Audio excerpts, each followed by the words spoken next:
حضرت حسن بصری رحمتہ تعالی علیہ اپنی توبہ کا واقعہ بیان فرماتے ہیں۔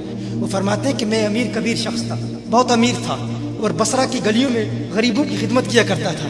اچانک میں نے ایک حسین عورت کو دیکھ لیا اور میں اسے دیکھتا ہی رہ گیا۔ اس عورت نے مجھے کہا اما تشتہی، تجھے شرم نہیں آتی؟ میں نے کہا ممن، کس سے شرماؤں؟ اس نے کہا وہ جو آنکھوں کی خیانت کو دیکھتا ہے اور دلوں کے پوشیدہ رازوں کو جانتا ہے، تجھے شرم نہیں آتی؟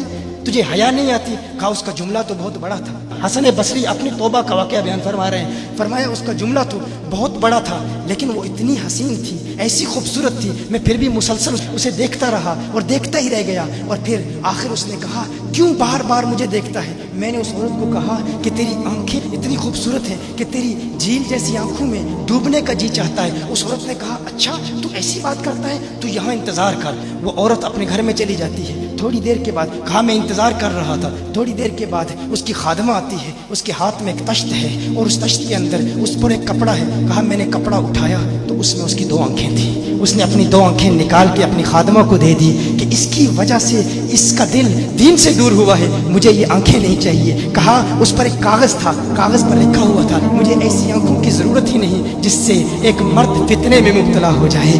میری بہنیں جو اس گفتگو کو سن رہی ہیں ان کی بارگاہ میں بھی عرض ہے، وہ بہنیں جو گھنٹوں آئینے کے سامنے کھڑی رہتی ہیں فقط اس نیت سے کہ اپنے بالوں کو یوں سنواریں کہ مردوں کو فتنوں میں مبتلا کرے، یا کسی دکان میں جا کر کپڑے خریدتے وقت ان کے ذہن میں فقط یہی خیال ہوتا ہے ایسے کپڑوں کا انتخاب کریں گی کہ جن سے مردوں کو فتنے میں مبتلا کریں گے۔ یہ بھی امت کی بیٹی ہے جس کی ایک ادا سے ایک شخص ولی کامل بن گیا، حسن بصری بن گیا۔ حسن بصری فرماتے ہیں جب اس کی آنکھیں دیکھی میں تحکم کھو بیٹھا، میں زار و قطار رو رہا تھا، روتے ہوئے میں گھر چلا گیا، پوری رات میں روتا رہا، پوری رات توبہ کرتا رہا، استغفار کرتا رہا۔ حسن بصری فرماتے ہیں فجر کی اذان سنی، اچانک خیال آیا اس عورت کا شکریہ تو ادا کروں کہ جس نے اپنی آنکھیں میرے لیے، میرے دین کے لیے، میرے ایمان کے لیے اور توبہ پر استقامت کی خاطر قربان کر دی۔ کہا میں اس کے گھر گیا، جو ہی اس کے گھر پہنچا تو ادھر اس کا جنازہ نکل رہا تھا، اس کی موت واقع ہو چکی تھی۔ کہا میں رات گھر آیا، میں رات سو گیا، میری آنکھ بند ہوئی، میں نے اس عورت کو خواب میں دیکھا۔ میں نے کہا کوئی نصیحت کر۔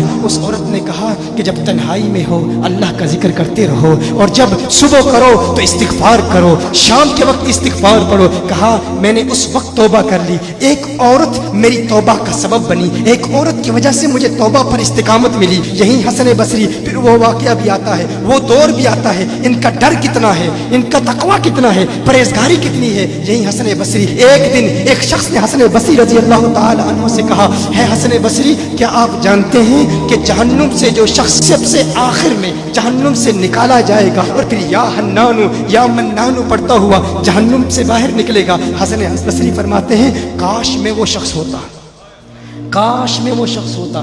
کہا گیا کہ جو جہنم سے سب سے آخر میں نکلے گا، ہزاروں سال جہنم میں رہے گا، یا حنانو یا منانو پڑھتا ہوا جہنم سے باہر نکلے گا۔ کہا کاش میں شخص ہوتا۔ انہوں نے کہا حضرت آپ کیا فرما رہے ہیں کہ آپ جہنم میں جانا چاہتے ہیں؟ آپ تو بزرگ ہیں، اللہ کے ولی ہیں۔ کہا تم میری بات نہیں سمجھے، وہ جو جہنم سے نکالا جائے گا کم از کم نکلنے کی ضمانت تو ہے، اس سے یہ تو پتا چل رہا ہے کہ ایمان پر موت واقع ہوگی، مجھے اپنے ایمان کی ضمانت نہیں ہے۔ میں نے اس لیے کہا کہ اگر مجھے یہ ضمانت بھی مل جائے کہ میں وہ ہوں تو وہ بھی مجھے قبول ہے، کم از کم ایمان تو سلامت لے کے جاؤں۔ میں کہتا ہوں اللہ فرماتا ہے خوف نہیں ہے، ڈر نہیں ہے، پھر فرماتا ہے یہ ڈرتے بھی ہیں، یہ ڈرتے بھی ہیں، لیکن ان کے ڈر اور ہمارے ڈر میں فرق کیا ہے؟